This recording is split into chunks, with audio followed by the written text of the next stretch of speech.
राधे राधे। जय श्री कृष्ण। ब्रह्मादिक देवताओं द्वारा विष्णु भगवान से असुरों का विनाश तथा संतों की रक्षा हेतु प्रार्थना किए जाने पर सर्वशक्तिमान भगवान श्री कृष्ण वसुदेव देवकी के घर पुत्र के रूप में अवतीर्ण हुए थे।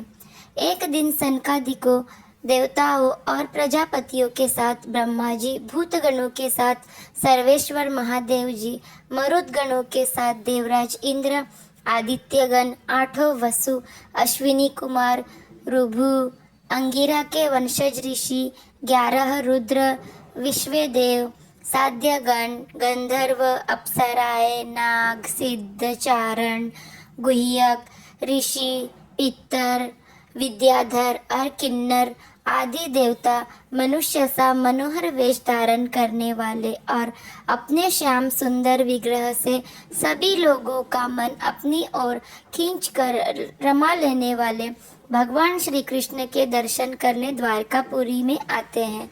तब वे प्रभु श्री कृष्ण की इस प्रकार से स्तुति करते हैं। स्वामी, कर्मों के विकट फंदों से छूटने की इच्छा वाले मुमुक्षु जन भक्ति भाव से आपके हृदय में जिन चरण कमलों का चिंतन करते रहते हैं, आपके उन्हीं चरण कमलों को हम लोगों ने अपनी बुद्धि, इंद्रिय, प्राण और वाणी से साक्षात नमस्कार किया है। अहो आश्चर्य है अजित, आप माइक, रज आदि गुणों में स्थित होकर इस अचिंत्य नाम रूपात्मक प्रपंच की त्रिगुणमयी माया के द्वारा अपने आप ही रचना करते हैं, पालन करते हैं और संहार करते हैं। यह सब करते हुए भी इन कर्मों से आप लिप्त नहीं होते हैं, क्योंकि आप राग द्वेषादि दोषों से सर्वथा मुक्त हैं और अपने निरावरण अखंड स्वरूपभूत परमानंद में मग्न रहते हैं। स्तुति करने योग्य परमात्मन, जिन मनुष्यों की चित्तवृत्ति राग द्वेषादि से कलुषित है, वे उपासना, विद्या, ध्यान, दान, तपस्या और यज्ञ आदि कर्म भले ही करें, परंतु उनकी वैसी शुद्धि नहीं हो सकती जैसी श्रवण के द्वारा संपुष्ट शुद्ध अंतकरण सज्जन पुरुषों की आपकी लीला कथा कीर्ति के विषय में दिनों दिन बढ़कर परिपूर्ण होने वाली श्रद्धा से होती है। मननशील मुमुक्षु जन मोक्ष प्राप्ति के लिए अपने प्रेम से पिघले हुए हृदय के द्वारा जिन्हें लिए फिरते हैं, पांचरात्र विधि से उपासना करने वाले भक्तजन समान ऐश्वर्य की प्राप्ति के लिए वसुदेव, संकर्षण, प्रद्युम्न और अनिरुद्ध इस चतुर्व्यूह के रूप में जिनका पूजन करते हैं और जितेंद्रिय धीर पुरुष स्वर्गलोक का अतिक्रमण करके भगवत धाम की प्राप्ति के लिए तीनों समय जिनकी पूजा किया करते हैं, याज्ञिक लोग तीनों वेदों के द्वारा बतलाई हुई विधि से अपने संयत हाथों में हविष्य लेकर यज्ञ कुंड में आहुति देते हैं और उन्हीं का चिंतन करते रहते हैं। आपकी आत्मा स्वरूपिणी माया के जिज्ञासु योगी जन हृदय में, अंतर्देश में, दहर विद्या आदि के द्वारा आपके चरण कमलों का ही ध्यान करते हैं और आपके बड़े बड़े प्रेमी भक्तजन उन्हीं को अपनी परम इष्ट आराध्य देव मानते हैं। प्रभु, आपके वही चरण कमल हमारी समस्त अशुभ वासनाओं, विषय वासनाओं को भस्म करने के लिए अग्नि स्वरूप हो।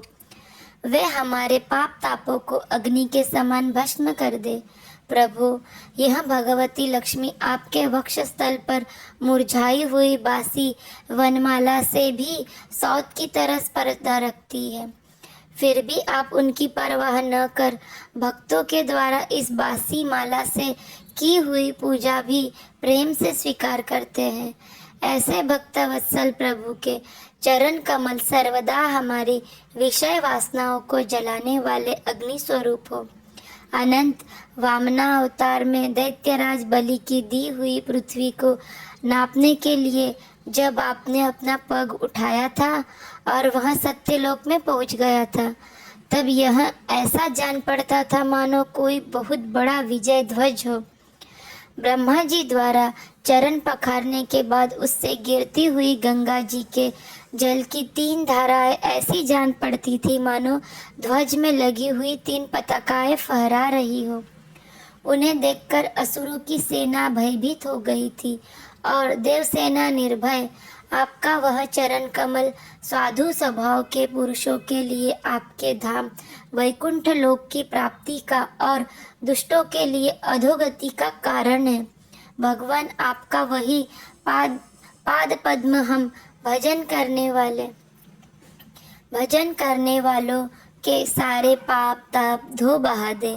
ब्रह्मा आदि जितने भी शरीरधारी हैं वे सत्व रज तम इन तीनों गुणों के परस्पर विरोधी त्रिविध भावों की टक्कर से जीते मरते रहते हैं।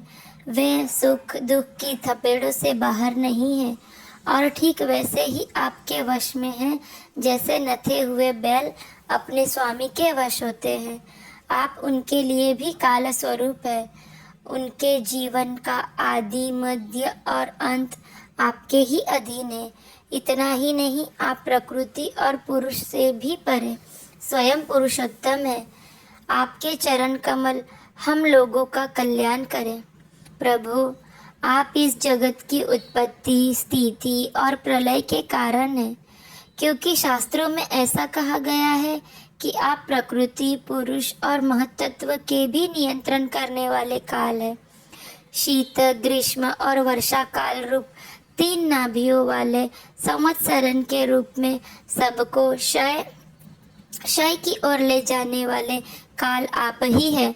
आपकी गति अबाध और गंभीर है। आप स्वयं पुरुषोत्तम हैं। यह पुरुष आपसे शक्ति प्राप्त करके अमोघ वीर्य हो जाता है और फिर माया के साथ संयुक्त होकर विश्व के महत्त्व गर्भ का स्थापन करता है। इसके बाद वह महत्त्व त्रिगुणमयी माया का अनुसरण करके पृथ्वी जल तेज वायु आकाश अहंकार और मन रूप 7 आवरणों वाले इस सुवर्ण वर्ण ब्रह्मांड की रचना करता है। इसीलिए ऋषिकेश, आप समस्त चराचर जगत के अधीश्वर हैं। यही कारण है कि माया की गुण विषमता के कारण बनने वाले विभिन्न पदार्थों का उपभोग करते हुए भी आप उनमें लिप्त नहीं होते। यह केवल आपकी ही बात है। आपके अतिरिक्त दूसरे तो स्वयं उनका त्याग करके भी उन विषयों से डरते रहते हैं। 16,000 से अधिक रानियां आपके साथ रहती है।